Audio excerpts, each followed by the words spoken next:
कल की क्लास में कोई डाउट है तो बताओ भाई। कल की क्लास में अगर कोई आपको डाउट है तो वो डाउट बता दो। हालांकि मैंने सिर्फ बेसिक कराया था कि रेगुलेशन है क्या, इनसाइडर ट्रेडिंग की रेगुलेशन। थोड़ा सा हमने एक दो टॉपिक भी डिस्कस किए थे, इनसाइडर कौन है, कनेक्टेड पर्सन था।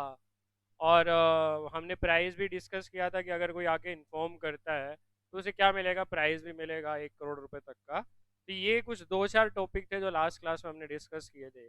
उसके अलावा दो कोड भी मैंने आपको बताए थे, code of fair disclosure and code of conduct. Code of fair disclosure भी मैंने आपको बताया था और दूसरा कोड ऑफ कंडक्ट भी मैंने आपको बताया था। तो ये दो तीन टॉपिक हमने पढ़े थे लास्ट क्लास में, दो तीन टॉपिक हमने पढ़े थे लास्ट क्लास में, सिर्फ बेसिक बेसिक किया था। अब नीड क्यों अराइज हुई, क्योंकि इनसाइडर ट्रेडिंग देखने को मिल रही थी कि कुछ लोग फायदा उठा रहे थे और इंडिया को भी अपनी पॉलिसीज विद पार करनी थी ग्लोबल लेवल। ठीक है, ग्लोबल लेवल पे इस तरह की चीजें स्टार्ट हो चुकी थी। इंडिया को भी क्या करना था, ग्लोबल लेवल से मीट आउट करना था, मैच करना था। तो इंडिया ने भी क्या करी, अपनी जो पॉलिसीज है, जो अपनी रेगुलेशंस है, वो इनसाइडर ट्रेडिंग पे बनाई। और 2015 में इन्हें क्या किया गया, फिर से नया लाया गया, क्योंकि 2015 तक बहुत सारे चेंजेस आ गए थे पुराने वाली में, तो उन्हें रिपील करना बहुत ज़रूरी था। और बहुत सारी अमेंडमेंट आ गई थी तो समझ में नहीं आ रहा था ओरिजिनल एक्ट क्या है, अमेंडमेंट इतनी सारी हो गई। तो मैच आउट करने के लिए, ठीक है, तो मैच आउट करने के लिए क्या किया गया, नई पॉलिसीज बनाई गई। ठीक है, और तो नया रेगुलेशंस पास ऑन किया गया आपका 2015 में। रिसेंट में 2018 में जब ये चेंजेस भी आए, जब ये अवार्ड वगैरह वाला सिस्टम डाला गया, क्योंकि उससे पहले ये अवार्ड वाला सिस्टम नहीं था। ये अवार्ड वाला सिस्टम अभी रिसेंट में स्टार्ट किया गया है, अभी रिसेंट में स्टार्ट किया गया अवार्ड वाली चीज़। ठीक है, तो आज का जो हमारा लेक्चर रहेगा वो डेफिनेशंस पर रहेगा। आज का जो हमारा लेक्चर रहेगा वो पूरा का पूरा डेफिनेशंस पर रहने वाला है कि किस किस तरह की हमें डेफिनेशंस पढ़नी। कल वाले में किसी को डाउट है तो अपना डाउट बता दो, किसी को कुछ पूछना हो, अदरवाइज फिर मैं आगे स्टार्ट करूँ अपना लेक्चर।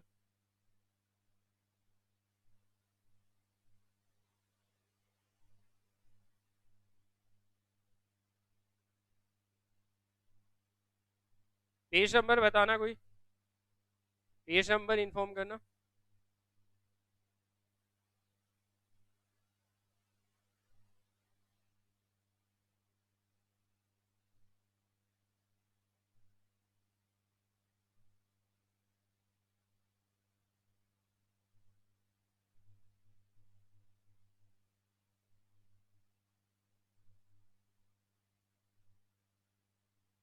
देखो, आपका टॉपिक स्टार्ट है, लर्निंग ऑब्जेक्टिव में इनसाइडर ट्रेडिंग का एक बेसिक सा मीनिंग दिया गया है कि इनसाइडर ट्रेडिंग क्या है। कह रहे जब आप बाय सेल करते हो, जब आप बाय सेल करते हो, क्या, जब आप शेयर्स में बाय सेल कर रहे हो लेकिन अपनी फिड्यूशरी ड्यूटी इसको ब्रीच करके, ट्रस्ट और कॉन्फिडेंस को ब्रीच करके, क्योंकि आपके पास उस टाइम पे क्या है, material non publish price sensitive information है, आपने उसके बेसिस पे डील किया, आपने तोड़ा है भरोसा किसका, जिसने आप पे ऊपर ट्रस्ट करके, कंपनी ने आपको ट्रस्ट करके अपॉइंट किया था।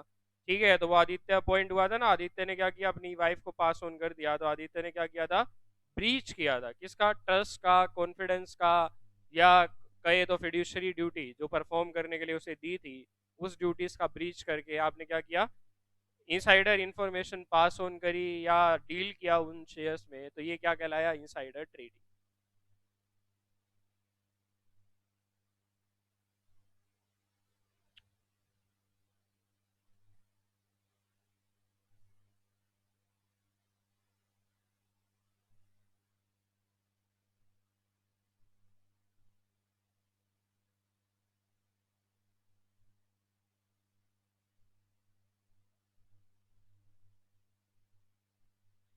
इनसाइडर ट्रेडिंग की टेक अवे, इंपॉर्टेंट बातें जो समझ में आती है क्या है, इनसाइडर ट्रेडिंग क्या है, बाई करना, सेल करना शेयर्स और securities of a public limited company by a person who has access to non publish price sensitive information about the share and security. The insider has this access by the virtue of his position. कह रहे आपको access कैसे मिला information का, बोले क्योंकि आपने कोई पोजीशन होल्ड कर रखी थी इस वजह से। The person use the information क्या करने के लिए, गेन कमाने के लिए दूसरों से ज्यादा, या लॉस को अवॉइड करने के लिए जो दूसरे को होगा उससे बचने के लिए। तो आपने क्या किया है, इस इंफॉर्मेशन का यूज इस पर्पस के लिए किया है।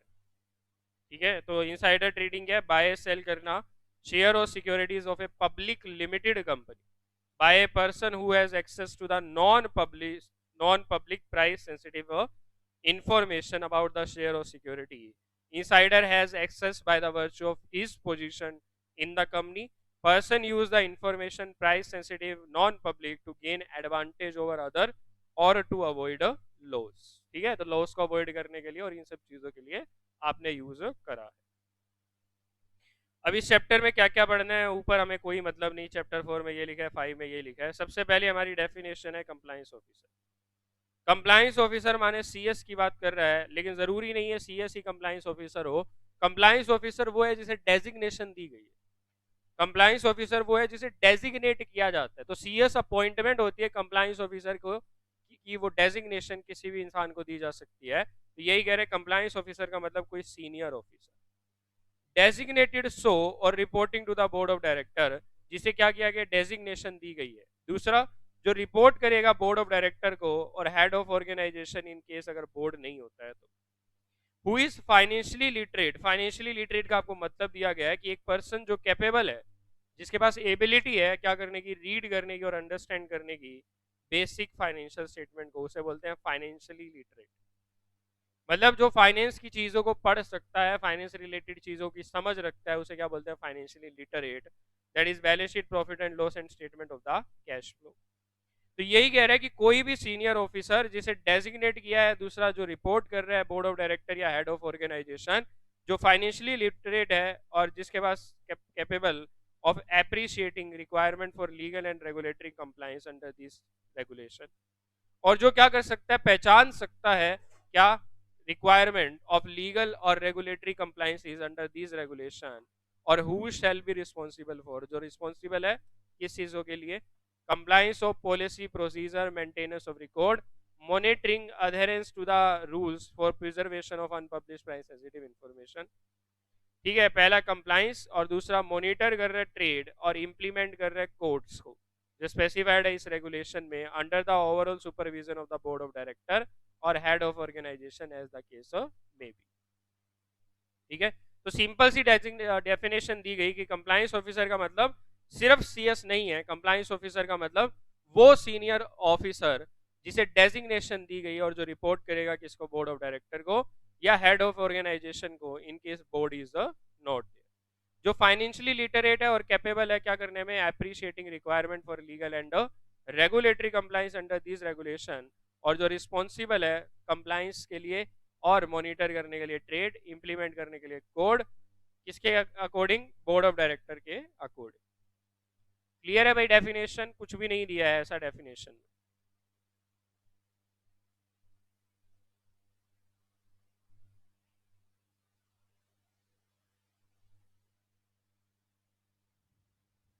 क्लियर है डेफिनेशन, अरे बोल लो, सारे ही नींदों में हो रहे हैं।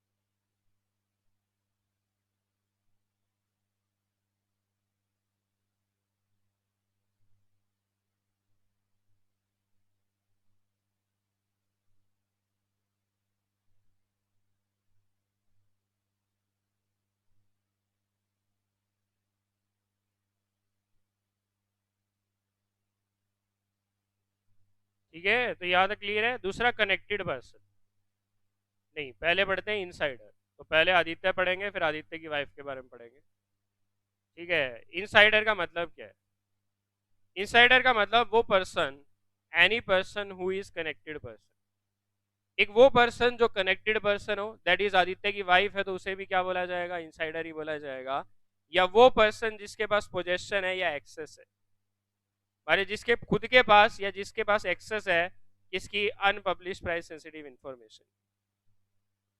तो आदित्य कौन है? आदित्य वो पर्सन है जो क्या है, या तो कनेक्टेड पर्सन है, या जिसके पोजेशन में या जिसको एक्सेस है किसी चीज की unpublish price sensitive information, unpublish price sensitive information की, उसे क्या बोला जाएगा? इनसाइडर। ठीक है, देखो, या तो आदित्य खुद ही ऑर्गेनाइजेशन में अगर काम कर रहा है, आदित्य अगर ऑर्गेनाइजेशन में वर्क कर रहा है तो आदित्य क्या है? इनसाइडर है। आदित्य क्या है? इनसाइडर है। अगर आदित्य कंपनी में आता जाता रहता है, किस पर्पज से? फॉर एग्जांपल मान लो आदित्य सीएस है, कौन सा? प्रैक्टिसिंग कंपनी सेक्रेटरी है, और आदित्य अपनी सर्विसेज देने के लिए बार बार कंपनी में आता रहता है थोड़े थोड़े दिन में, ठीक है, बार बार कंपनी में चक्कर लगते रहते हैं, और कंपनी के बड़े लोगों के साथ उठना बैठना है आदित्य का, ठीक है, गपशप मारते हैं, पीते वीते हैं, ठीक है, चाहे ये काम करते हैं, तो आदित्य को क्या पता चल जाता है? इनसाइडर इंफॉर्मेशन मिल जाती है। तो आदित्य भी क्या कहलाएगा? Connected person, that is insider कहलाएगा। ठीक है, तो कनेक्टेड पर्सन में वो है जो ऑर्गेनाइजेशन से कनेक्टेड है कॉन्टिन्यूसली, और इनसाइडर वो है जिसे एक्सेस मिली हुई है या जिसके पास है खुद ही क्या है? अनपब्लिश प्राइस सेंसिटिव इंफॉर्मेशन, तो उसे क्या बोला गया? इनसाइडर। इनसाइडर का मतलब कनेक्टेड पर्सन या वो पर्सन जिसके पोजेशन में है, जिसको एक्सेस है unpublish price sensitive information. Connected person का मतलब क्या है? ठीक है, connected person means any person who is or has been during 6 months prior to the concerned act has been associated with a company directly or indirectly। कह रहे जो company से जुड़ा हुआ था पिछले 6 महीनों में किसी भी वजह से, डायरेक्टली और indirectly, any person who is और हैज ड्यूरिंग द 6 मंथ, कहां से? जब आप इनसाइडर ट्रेडिंग के एलिगेशन लगे उससे पिछले 6 महीने, जब से इनसाइडर ट्रेडिंग के एलिगेशन लगे उससे पिछले 6 महीने में अगर आप कंपनी में किसी भी तरह से कनेक्टेड थे, अगर आप कंपनी में किसी भी तरीके से कनेक्टेड थे, तो आप क्या कहलाओगे? आप क्या कहलाओगे? Connected person, that is insider कहलाओगे।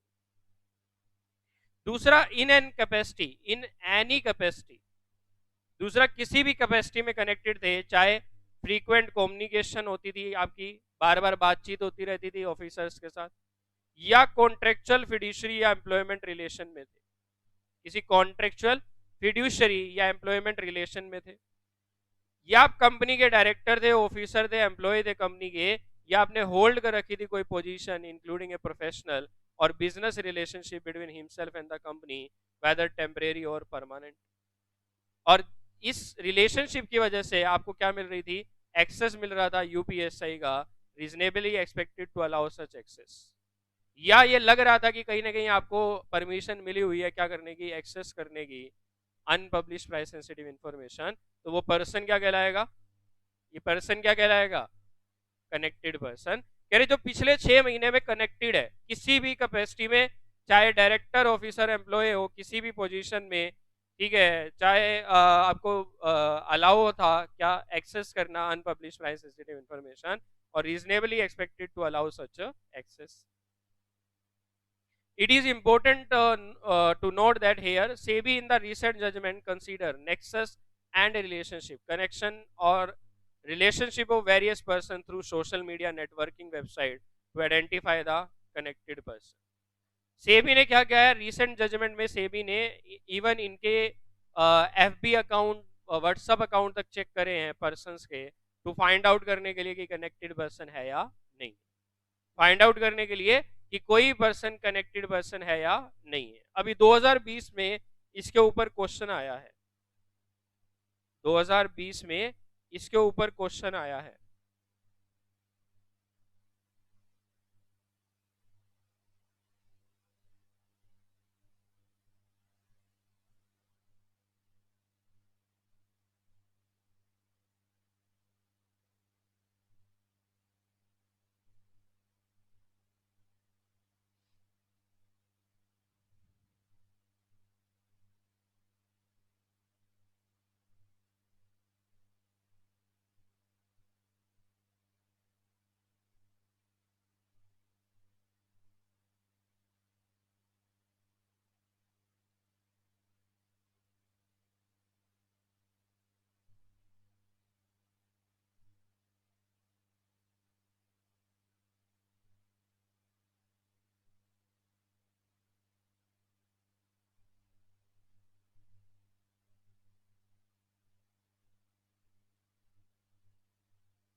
2020 में नहीं है तो 19 में है।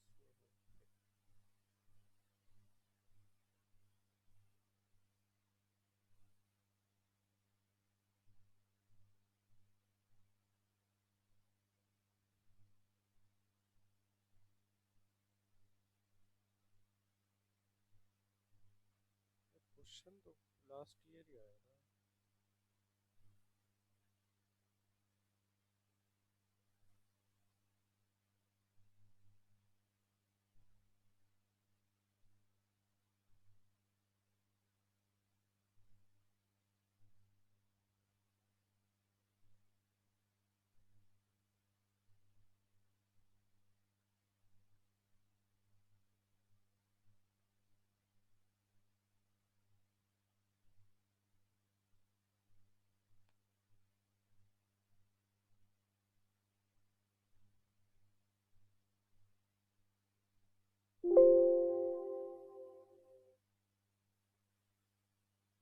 क्वेश्चन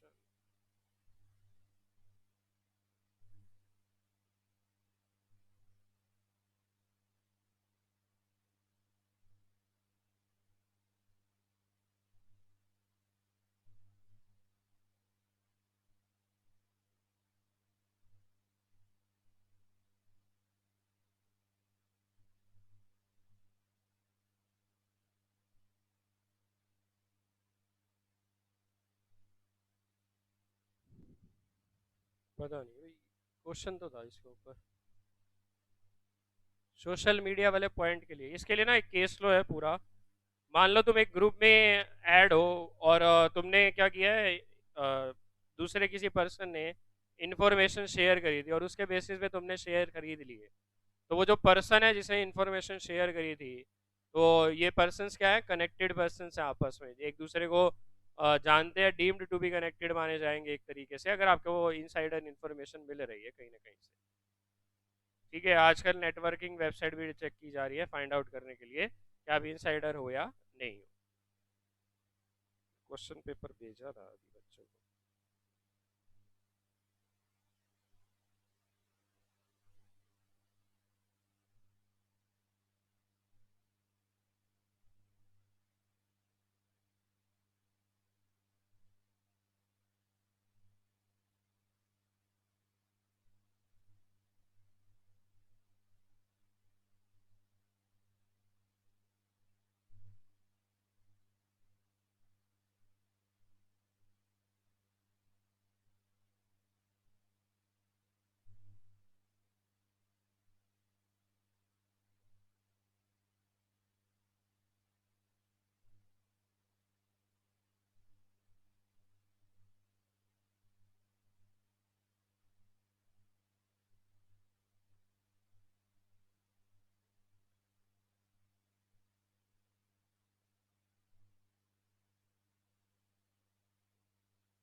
ये देखो question, there is an alleged act of insider, दिख रहा है question? There is an alleged act of insider trading on the part of Harsh who was the finance manager of Mastermind Limited. However, he left the company 100 days prior to the alleged act. तो उस पर allegation लगे और allegation से 100 दिन पहले ही उसने क्या किया है, कंपनी छोड़ी है। It is contended in the instant case, Harsh cannot be treated as an connected person. Starting में तो ये बोला गया कि उसने ऑर्गेनाइजेशन छोड़ दी थी prior to the act of insider trading, तो कनेक्टेड पर्सन नहीं है। Do you agree? क्या आप इस स्टेटमेंट से एग्री हैं? और आंसर विद रीजन। बताओ भाई अपना आंसर।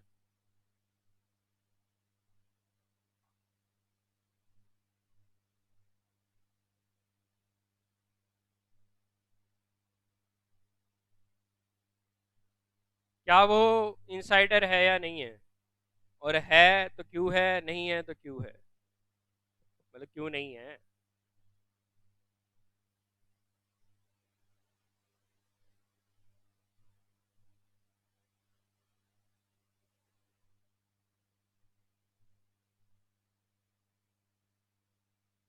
बताओ भाई फटाफट, इनसाइडर है या नहीं है? है तो क्यों है, नहीं है तो क्यों नहीं है?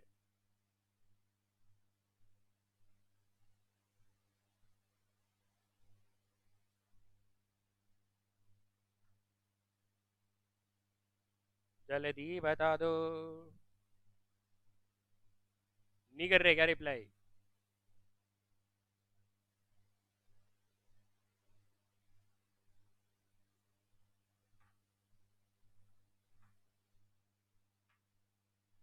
कनेक्टेड पर्सन है क्योंकि उसके पास अभी भी कुछ इंफॉर्मेशन होगी। Within 6 month of alleged act connected है, इसलिए इनसाइडर है।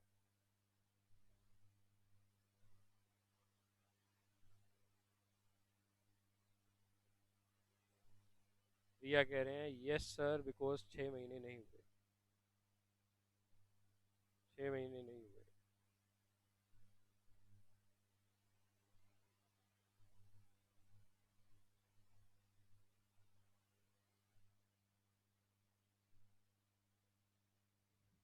ठीक है, 6 महीने नहीं हुए हैं इसीलिए इनसाइडर है।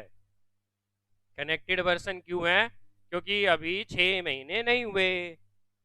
6 महीने नहीं हुए इसीलिए तो अभी तक कनेक्टेड है, इसीलिए तो क्या है? क्या आप एग्री हो फिर? नहीं है ना, हम एग्री इस बात से।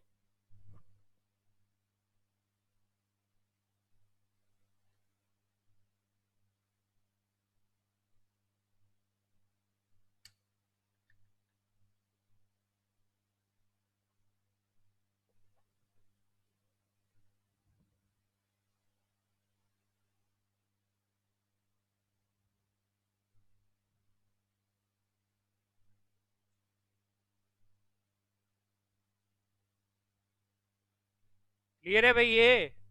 किसी को डाउट है तो बताओ। किसी को डाउट है तो बताओ।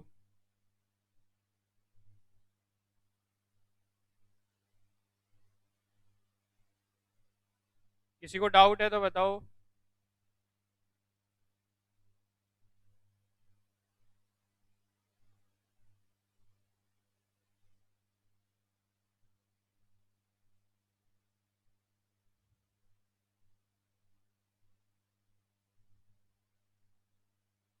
ठीक है, तो ये कनेक्टेड की डेफिनेशन थी। कनेक्टेड का मतलब क्या है? जो पिछले 6 महीने में, 6 महीने कहां से देखने हैं? कंसर्न एक्ट से। कंसर्न एक्ट मतलब जब एलिगेशंस लगे। कंसर्न एक्ट मतलब जब एलिगेशंस लगे किस चीज के, कि आपने क्या किया है, कि कंपनी में इनसाइडर ट्रेडिंग हुई है। तो जब एलिगेशन लगे उससे पिछले 6 महीने में जो एसोसिएटेड था, डायरेक्टली और इनडायरेक्टली इन एनी कैपेसिटी, किसी भी कैपेसिटी में, चाहे डायरेक्टर था, ऑफिसर था, चाहे एम्प्लॉय था, चाहे कोई पोजीशन होल्ड कर रखी थी, चाहे प्रोफेशनल और बिजनेस रिलेशनशिप था between himself and company, temporary और परमानेंट, और जिसकी वजह से आपको अलाउड था क्या? एक्सेस टू यूपीएसआई, और reasonably expected to allow such access, तो क्या माना जाएगा? पर्सन कनेक्टेड माना जाएगा। अब person deem to be connected कौन माना जाएगा? किसे कहेंगे person deem to be connected? तो आदित्य था, तो आदित्य की वाइफ आ जाएगी ना डीम टू बी कनेक्टेड। तो पहला उसने यही बोला कि unless the contrary is satisfied if such person is an immediate relative of connected person. अगर कोई पर्सन इमीडिएट रिलेटिव है किसका? कनेक्टेड पर्सन का। अगर कोई पर्सन क्या है? इमीडिएट रिलेटिव है किसका? कनेक्टेड पर्सन का, तो उसे क्या माना जाएगा? Person deem to be connected person. और इमीडिएट रिलेटिव का मतलब क्या है? इमीडिएट रिलेटिव मतलब स्पाउस ऑफ द पर्सन। अगर वो मेल है, मतलब अगर वो हस्बैंड है, तो उसकी वाइफ, और अगर वाइफ है तो उसका हस्बैंड। ये दोनों आपस में क्या है, इमीडिएट रिलेटिव है। ठीक है, वह दूसरा क्या कह रहा है, पेरेंट्स उस इंसान के, सिबलिंग, ठीक है, और चाइल्ड ऑफ सच पर्सन और ऑफ स्पाउस। ये दो बार क्यों लिखा, चाइल्ड ऑफ सच पर्सन, फिर कह रहे हैं child of spouse, child of the spouse, child of such person and the child of the spouse. ये अलग अलग क्यों लिखा भाई, एंड एनी ऑफ देम, और इनमें से कोई भी जो क्या है, फाइनेंशियली डिपेंडेंट है ऑन सच पर्सन, और any of whom which is either dependent financially on such person,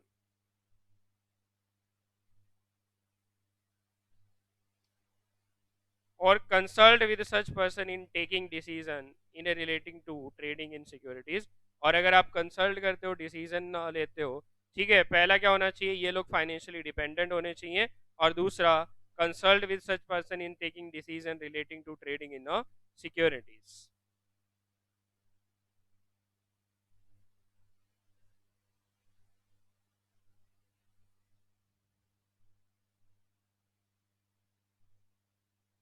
पता क्या कह रहे हैं यहाँ पे, कह रहे हैं मान लो आदित्य है, आदित्य की शादी हुई एक लड़की से, अब उस लड़की की पहले भी शादी हो रखी थी, तो वहां से भी बच्चा था, यानी आदित्य की जब शादी हुई तो बच्चा साथ में आया।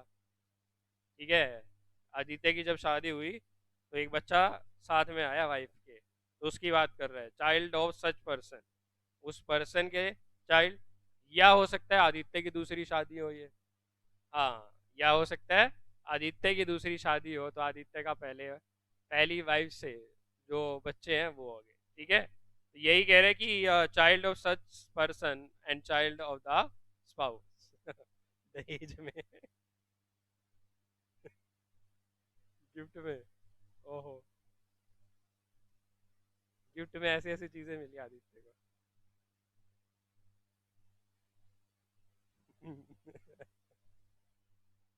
सना, समय ने सही कहा, दहेज में। ठीक है भाई, तो ये क्या कह रहा है, इमीडिएट रिलेटिव में कौन आएगा, spouse of the person, parents, sibling, child of such person और ऑफ द स्पाउस। तो अगर आदित्य की दो बार शादी हो रखी होगी तो पहली वाइफ के बच्चे और दूसरी वाइफ के बच्चे, और अगर आदित्य की वाइफ की दो शादियां हो रखी है तो पहले वाली शादी से अगर कोई आया होगा तो उसकी बात करिए, पहले वाली शादी से अगर कोई आया होगा तो उसकी बात करिए। ठीक है, बहुत इंटरेस्टिंग, सेबी ने सब कुछ कवर करने की कोशिश करी है, सेबी ने, बोले पहले वाले बच्चों को भी अगर आपने कुछ बताया तो वो भी है। आदित्य की पहले वाली वाइफ भगवान को प्यारी हो गई थी। ठीक है, एक स्पाउस क्या है, फाइनेंशियली इंडिपेंडेंट है और कंसल्ट भी नहीं करती है insider while taking trading decision. Is that spouse exempted from definition of immediate relative, क्या हम वाइफ को एग्जाम कर सकते हैं, तो नहीं कर सकते। Spouse is presumed to be immediate relative. लेकिन अगर स्पाउस ये कहे कि मेरा तो डाइवोर्स हो रखा है, अब तो हम साथ में नहीं रहते, अब हम साथ में नहीं रहते, तो साथ में नहीं रहते तो फिर आप इंसाइडर नहीं, तब आप इमीडिएट रिलेटिव के डेफिनेशन में नहीं आओगे। ठीक है, अगर डाइवोर्स हो गया आदित्य का डाइवोर्स हो गया और आदित्य की वो जो वाइफ थी उसने वो अलग रहने लग गई आदित्य से, तो क्या अब भी दोनों इमीडिएट रिलेटिव माने जाएंगे, नहीं माने जाएंगे, अब नहीं माने जाएंगे इमीडिएट रिलेटिव, क्योंकि वहां रिलेशनशिप खत्म हो गया, क्योंकि वहां पे रिलेशनशिप ही खत्म हो गया। तो जब रिलेशनशिप ही नहीं है तो ये बात ही नहीं आएगी कि आप connected person, deem to be connected में आओगे या नहीं आओगे। ठीक है, तो डीम टू बी कनेक्टेड में सबसे पहला उसने क्या लिखा, अगर एक पर्सन क्या है, इमीडिएट रिलेटिव है कनेक्टेड पर्सन का, अगर आदित्य की वाइफ क्या है, इमीडिएट रिलेटिव है आदित्य की कनेक्टेड पर्सन की, तो क्या मानी जाएगी, डीम टू बी कनेक्टेड। तो वाइफ क्या मानी जाएगी, डीम्ड टू बी कनेक्टेड। अगर वो person, if such person is a holding company, associate company, subsidiary company, तो एक कंपनी की होल्डिंग सब्सिडरी और एसोसिएट ये भी क्या कहलाते हैं, deemed to be connected. If such person, अगर वो पर्सन कनेक्टेड पर्सन का क्या है, होल्डिंग कंपनी, एसोसिएट कंपनी और सब्सिडरी कंपनी, तो ये भी क्या कहलाएंगे, ये भी क्या कहलाएंगे, इमीडिएट रिलेटिव। अगर हम कहें तो अगर एक पर्सन है तो पर्सन के पापा और उसके उसका एसोसिएट माने सब्सिडरी माने बेटा बेटी कह सकते हैं, और एसोसिएट माने कनेक्टेड पर्सन कह सकते हैं। तो ठीक है, तो यही कह रहा है कि अगर एक पर्सन है तो उसकी holding company, parent company, associate company, subsidiary company, ये भी आपस में क्या माने जाएंगे, इमीडिएट रिलेटिव।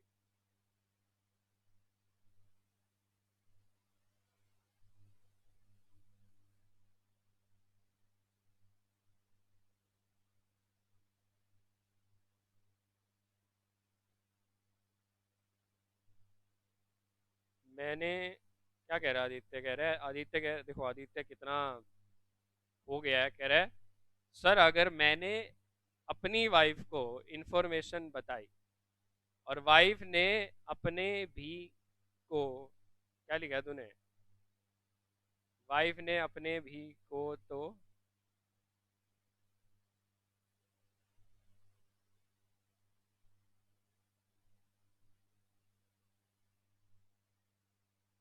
अच्छा वाइफ ने अपने भाई को बताई, हाँ तो कनेक्टेड पर्सन में आप चलते जा रहे हो ना, कनेक्टेड पर्सन की चैन बनती जा रही है। अच्छा ओ समय तो बिल्कुल सीधा, मतलब साले को पता चल गई तो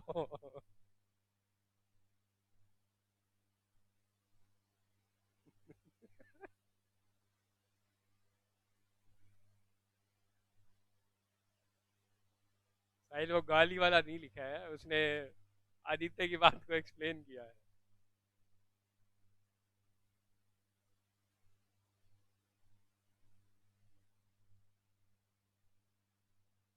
ठीक है, तो आदित्य तेरे साले को कैसे पता चली, सोर्स क्या है, तेरी वाइफ ही तो है ना, तो वाइफ तो इमीडिएट रिलेटिव में फंसी गई। ठीक है आदित्य,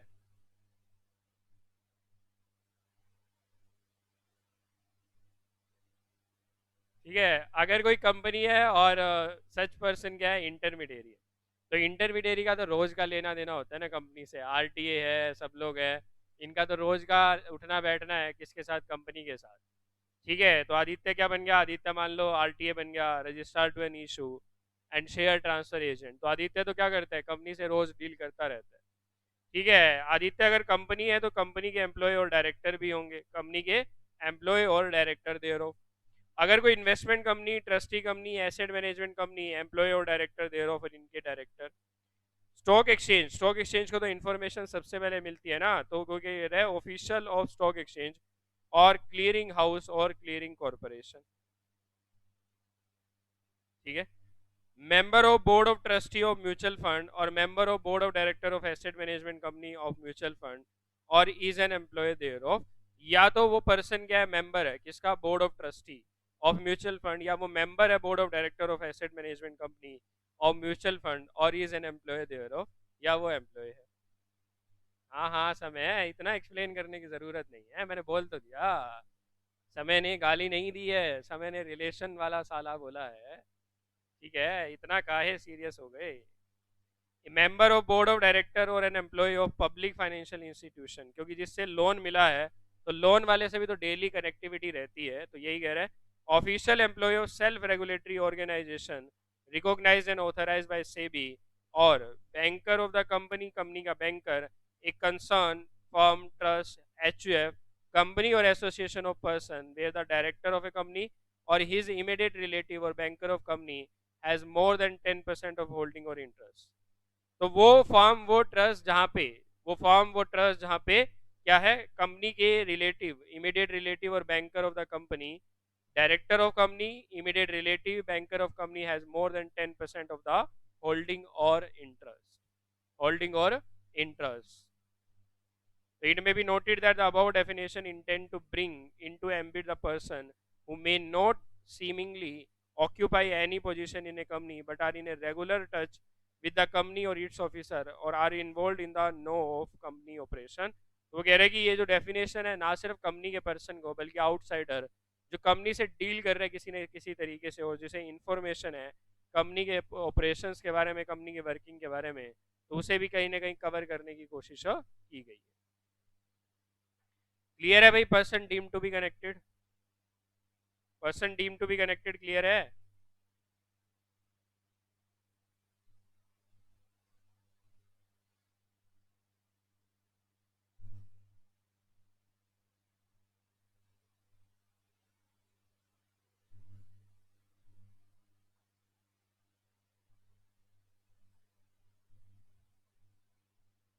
इमीडिएट रिलेटिव तो हो गया। प्रपोज टू बी लिस्टेड तुम्हें पता है, अगर कोई कंपनी अनलिस्टेड है और उसने ऑफर डॉक्यूमेंट या अदर डॉक्यूमेंट किसके पास सेबी स्टॉक एक्सचेंज और आरओसी के पास फाइल किया है लिस्टिंग के लिए, या एक कंपनी अनलिस्टेड है और वो लिस्ट हो रही है किसकी वजह से, मर्जर अमलगमेशन, और has filed a copy of scheme of merger amalgamation under the companies act 2013, उसे क्या बोलेंगे? Propose to be listed, propose to be listed.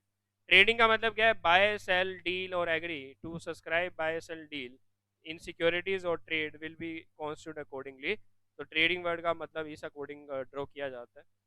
Unpublish price sensitive information, ऐसी इंफॉर्मेशन जो अभी तक क्या है, पब्लिक को पता नहीं चली है, ऐसी इंफॉर्मेशन जो अभी तक पब्लिक को पता नहीं चली है और जो प्राइस सेंसिटिव इन नेचर है, जो क्या है, प्राइस सेंसिटिव इन नेचर है।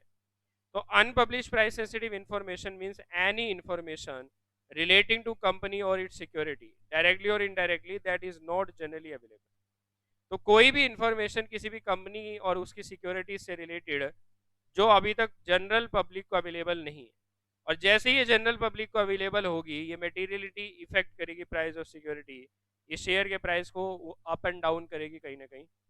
And shall ordinary including but not restricted to information relating to the following.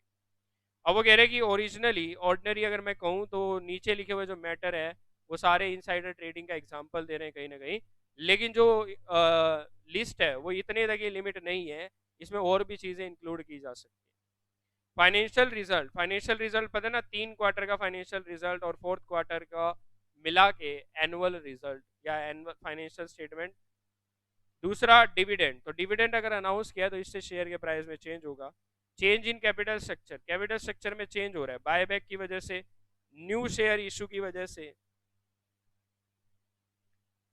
ठीक है, डिवेंचर के रिडम्पशन की वजह से, सॉरी रिडीमेबल प्रेफरेंस शेयर के रिडम्पशन की वजह से, किसी भी रीजन की वजह से अगर कंपनी के कैपिटल स्ट्रक्चर में कोई चेंज हो रहा है तो ये क्या है, price sensitive information.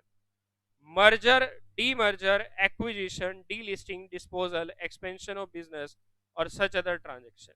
Company merge हो रही है, डीमर्ज हो रही है, कंपनी ने किसी को एक्वायर किया, डीलिस्ट हो रही है, डिस्पोजल हो रहा है, बंद हो रही है, एक्सपेंशन हो रहा है, और सच अदर ट्रांजेक्शन अगर हो रही है तो ये भी माना जाएगा। चेंज इन की एमपी, की मैनेजरियल पर्सनल में अगर कोई चेंज हो रहा है, के एमपी में अगर कोई चेंज हो रहा है तो ये चेंज भी क्या कहलाएगा, ये चेंज भी इंक्लूड किया जाएगा किसमें, अनपब्लिश प्राइस सेंसिटिव इंफॉर्मेशन। किसमें इंक्लूड किया जाएगा, अनपब्लिश प्राइस सेंसिटिव इंफॉर्मेशन। बताओ भाई, यहां तक क्लियर है?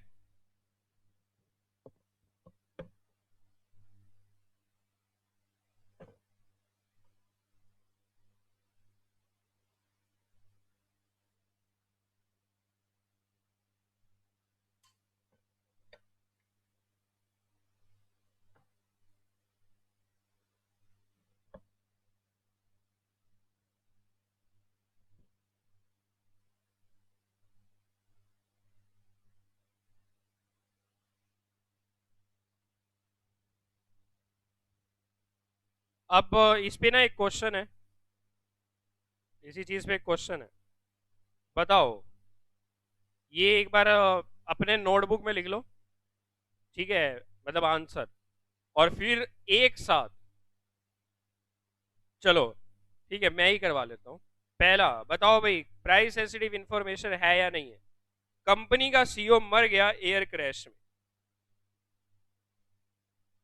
कंपनी का सीईओ मर गया एयर क्रैश में, क्या प्राइस सेंसिटिव इंफॉर्मेशन है या नहीं है?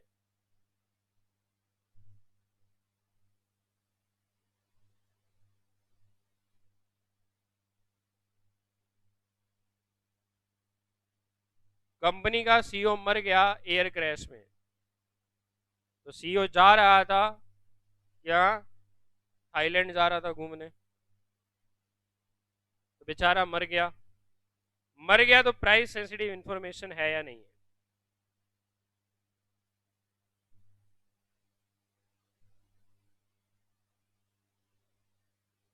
अच्छा एक बात बताओ, वो घर पे मरा है या एयर क्रैश में मरा है? घर मरा है या एयर क्रैश में मरा है?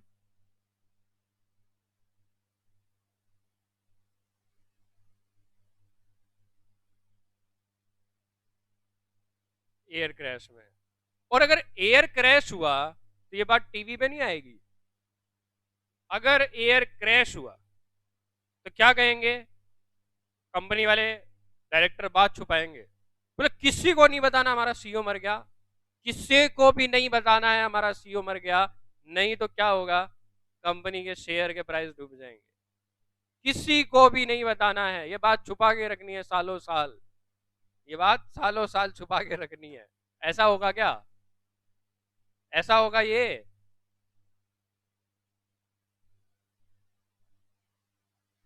ऐसा होगा क्या? तो तुम तो यही कह रहे हो, yes sir price sensitive information है, yes sir price sensitive information है।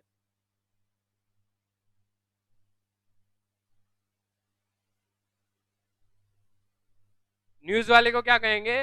बोले बताना नहीं, हमारी कंपनी का सीईओ भी था उस एयरप्लेन में, पता नहीं चलना चाहिए किसी को हमारी कंपनी का सीईओ भी उस एयरप्लेन में गया था, क्योंकि अगर ऐसा हुआ तो क्या होगा, शेयर के प्राइस डूब जाएंगे। ऐसा है क्या? तो क्या ये प्राइस सेंसिटिव इंफॉर्मेशन है? क्या ये प्राइस सेंसिटिव इंफॉर्मेशन है?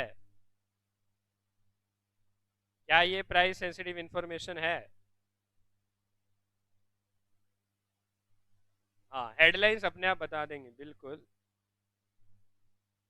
बताओ भाई, पॉइंट ऑफ व्यू चेंज हुआ नहीं हुआ?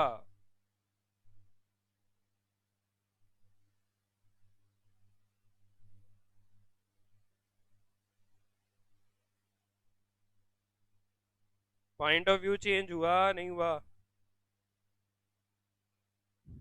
चलो भाई, सेकंड पढ़ो, सेकंड पढ़ो।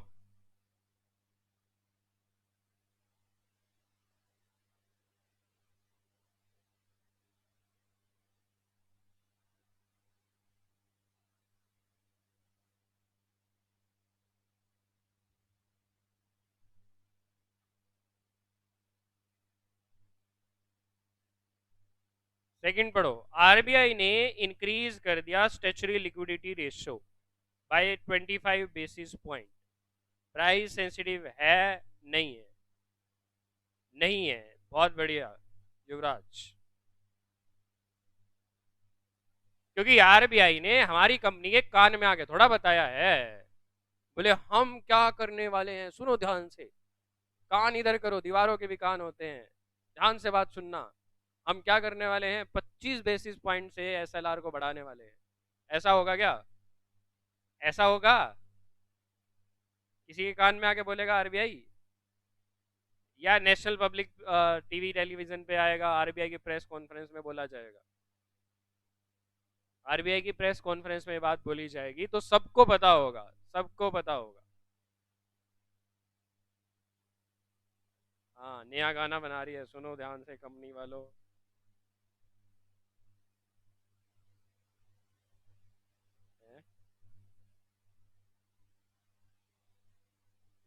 थर्ड बताओ भाई। कंपनी अनदर प्लांट लगाने की सोच रही या लगा रही है गुजरात में। The company is setting up another plant in Gujarat. समय कह रहा है मित्रों सुनो।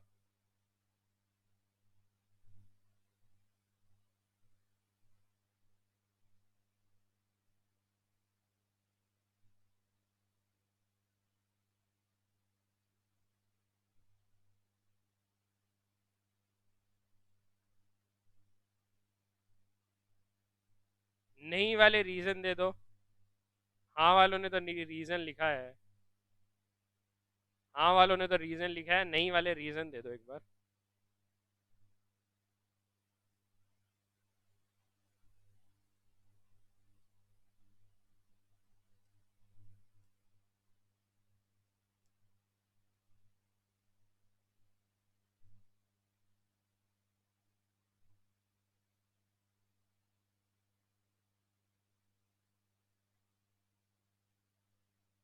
समय कह रहे प्लांट लगाएंगे तो दिखेगा सबको। मुझे यहां से रिलायंस की रिफाइनरी दिखती है, ठीक है, मुझे यहां से गुजरात में रिलायंस की रिफाइनरी है वो दिखती है, तो पता है ना समय। यहां बैठे बैठे, यहां बैठे बैठे मैं ये देख सकता हूं कि रिलायंस आगे क्या कर रही है। क्यों समय?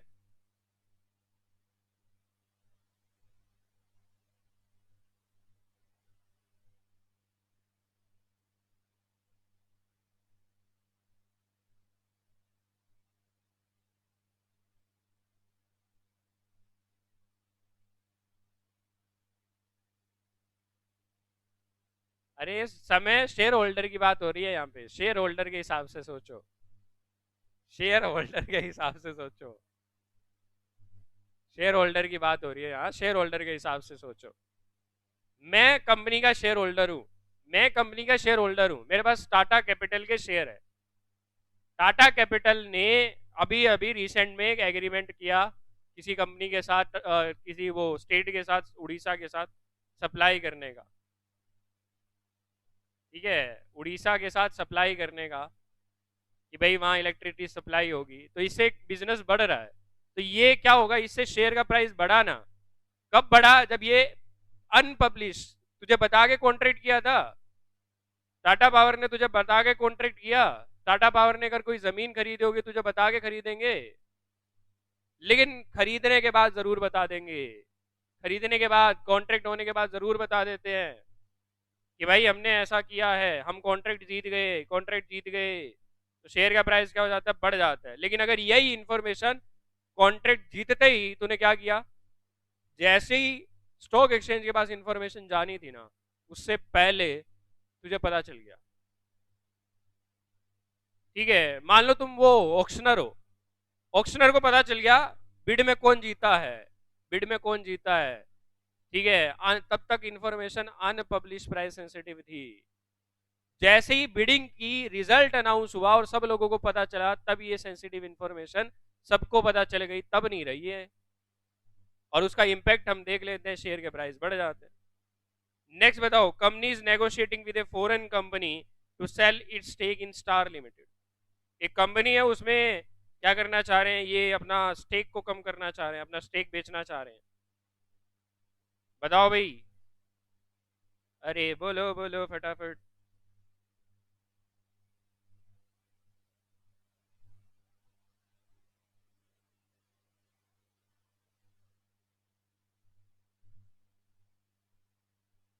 ठीक है, प्राइस सेंसिटिव इंफॉर्मेशन है, क्योंकि डिस्पोज ऑफ कर रहे हैं, डिस्पोज ऑफ कर रहे हैं, अपना एक्विजिशन, अपना शेयर कम कर रहे हैं, शेयर स्टेक को बेच रहे हैं।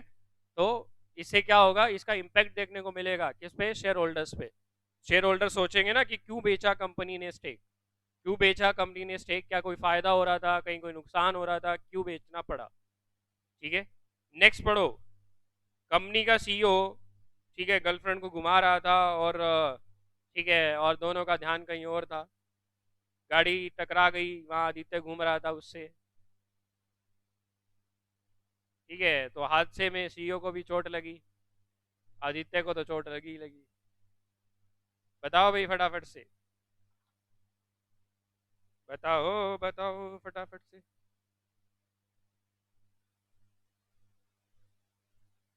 ओके, युवराज कह रहे नहीं है। अरे साहिल आंसर देना, रितु घर कह रही है नहीं है। रीजन बताओ क्यों नहीं है, रीजन बताओ क्यों नहीं है। सीईओ को चोट लगी, तुम कह रहे हो छोटी बात है ये, सीईओ को चोट लगी, बेचारे आदित्य को चोट लगी, क्यों नहीं है, क्यों नहीं है, नहीं है तो क्यों नहीं है तो क्यों है, रीजन दो, रीजन इंपॉर्टेंट है। स्टेट विद रीजन, रीजन जरूर लिख कर आना है, तभी नंबर देंगे। मरा थोड़ी है सर।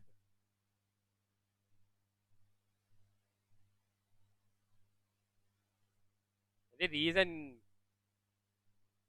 अच्छा चोट ही तो लगी है, नहीं है बोर्ड ये थोड़ा बोलेगा कि किसी को मत बताना। अरे केएमपी में चेंज नहीं हो रहा है इसकी वजह से, अगर केएमपी में चेंज होता तो हमारे लिए प्राइस सेंसिटिव इंफॉर्मेशन होती, ठीक है। अगर क्या होता, अगर केएमपी में चेंज होता तो ये प्राइस सेंसिटिव इन्फॉर्मेशन होती। थोड़ी बहुत चोट लगी है, चेंज नहीं हुआ है केएमपी में। बहुत बढ़िया अंकिता, यही आंसर है। नेक्स्ट बताओ भैया फटाफट। Intended declaration of right issue in A near future. Near future में डिक्लेयर होगा क्या राइट इशू? नियर फ्यूचर में राइट इशू डिक्लेयर होगा क्या है या नहीं है? फटाफट से बता दो, फटाफट से।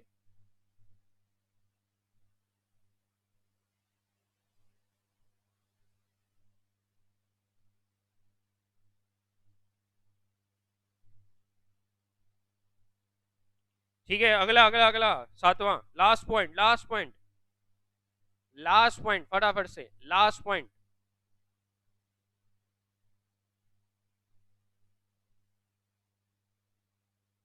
लास्ट पॉइंट बता दो भाई फटाफट से। अरे अंकिता फटाफट लिख। आलसी, लोगों ने अगले के आंसर दे दिए, तू अभी पिछले पे घूम रही है।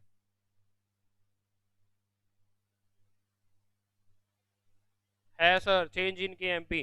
दूसरा सबसे इंपॉर्टेंट है रीजन, क्यों रिजाइन किया, ये रीजन जानना शेयर होल्डर के लिए बहुत जरूरी है। क्यों रिजाइन किया है ये शेयर होल्डर के लिए, ये रीजन जानना बहुत जरूरी है, क्योंकि इससे प्राइस पे इंपैक्ट आएगा। ये चेंज इन के एमपी है और रीजन जानना बहुत जरूरी है, क्यों छोड़ के गया सीईओ। ठीक है, क्यों छोड़ के गया सीईओ। ठीक है, ठीक है भाई, तो आज के लिए इतना ही। अगली क्लास में फिर आगे स्टार्ट करेंगे। अगली क्लास में आगे करेंगे, दो चार और एग्जाम्पल ढूंढ के लेकर आएंगे, पूछेंगे आपसे प्राइस सेंसिटिव है या नहीं है। ठीक है, आदित्य की शादी से लेके सब। चलो भाई, बाय बाय, टेक केयर। आज के लिए इतना ही, बाय बाय, टेक केयर।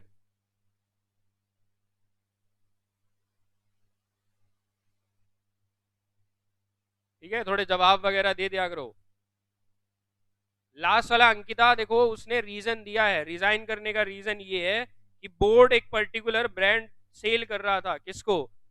दूसरी किसी कंपनी को। बोर्ड क्या कर रहा था? एक ब्रांड सेल कर रहा था। चेयरमैन इस चीज के अगेंस्ट था, चेयरमैन इस बात के अगेंस्ट था, तो चेयरमैन ने यह बात पब्लिक को बता दी। ठीक है, ये बात पब्लिक को पता चलनी चाहिए ना कि चेयरमैन रिजाइन कर गया और क्यों रिजाइन कर गया। ठीक है, अगर पता चला पब्लिक को कि चेयरमैन ने इसलिए रिजाइन किया है क्योंकि कंपनी ब्रांड सेल कर रही है बिना बताए और ये सब चीजें हो रही है, तो प्राइस सेंसिटिव इंफॉर्मेशन है।